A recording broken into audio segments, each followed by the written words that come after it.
नमस्कार, मैं हूं मनोज टिबड़ेवाल आकाश।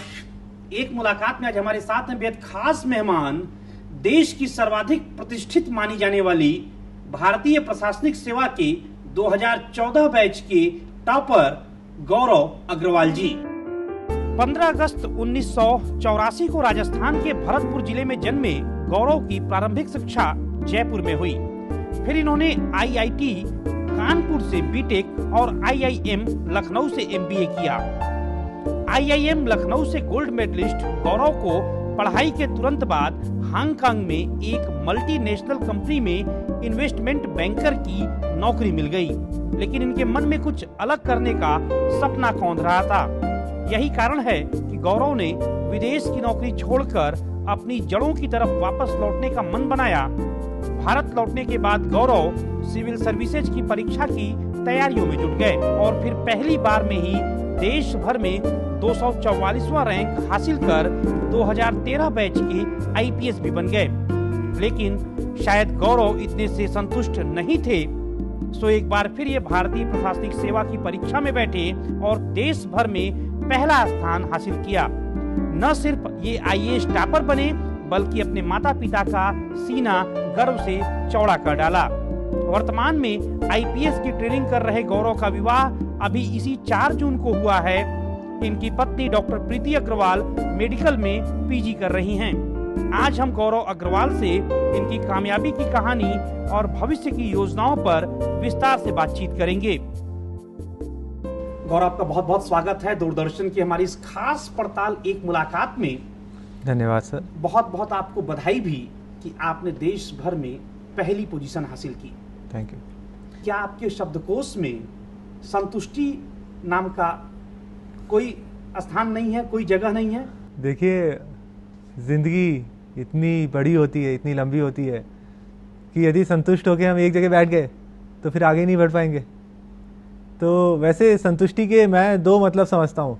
एक तो ये कि संतुष्टि का मतलब स्टैग्नेशन, वो कभी नहीं होना चाहिए, वो मेरे अंदर कभी नहीं है। कि हमेशा कुछ ना कुछ बेहतर करने का, जो भी कर रहे हैं, जो काम कर रहे हैं उसी को और कुछ नहीं तो उसी को और बेहतर करने का एक वो होना चाहिए फीलिंग।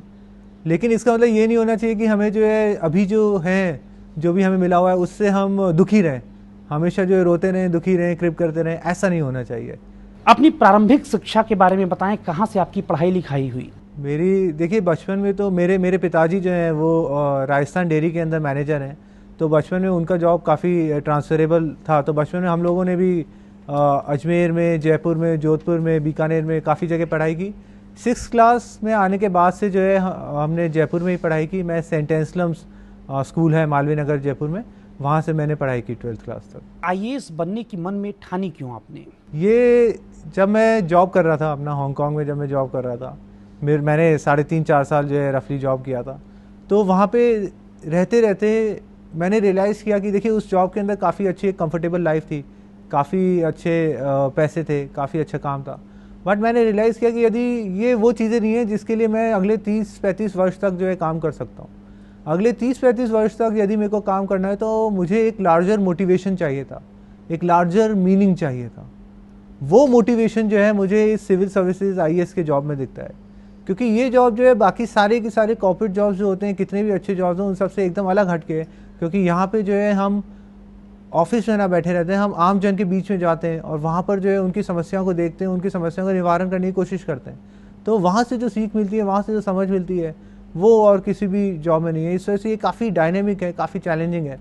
तो अब आईएएस के रूप में ही देश सेवा करने का इरादा रखते हैं या फिर किसी और फील्ड में भी अपना हाथ आजमा सकते हैं? प्राइमरी रूप से तो आईएएस के रूप में ही मैं देश सेवा करूँगा, लेकिन साथ में इसका मतलब ये नहीं है कि मैं बाकी अपना सेल्फ डेवलपमेंट रोक दूँ।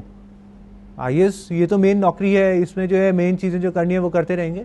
साथ में मेरा जैसे एकेडमिक बेंट ऑफ माइंड भी है काफ़ी।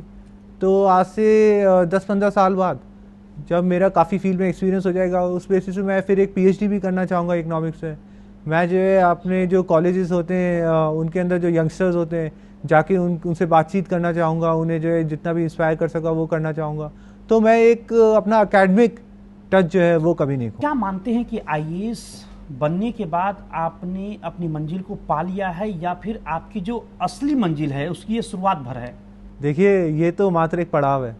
एक इम्पॉर्टेंट पड़ाव, नो डाउट, मगर ये सिर्फ एक पड़ाव है। यहाँ से जो है एक प्लेटफॉर्म मिला है जिससे कि आगे जाके जो है कुछ कर सकते हैं, अगले 30 वर्षों में 35 वर्षों में जो है कुछ कर सकते हैं, कुछ मीनिंगफुल कर सकते हैं, देश के लिए कुछ योगदान दे सकते हैं। आईएएस की परीक्षा के लिए किस तरह की आपने कोचिंग ली? मैं आपसे यही कहना चाहूँगा कि कोचिंग चाहे कितनी भी अच्छी हो, वो सिर्फ एक बेस तैयार करती हैं, उससे ज़्यादा कुछ नहीं कर सकती हैं। यदि आप सिर्फ कोचिंग के भरोसे रहेंगे तो आप उसे लिखवा के ले लीजिए, एग्ज़ाम के अंदर जो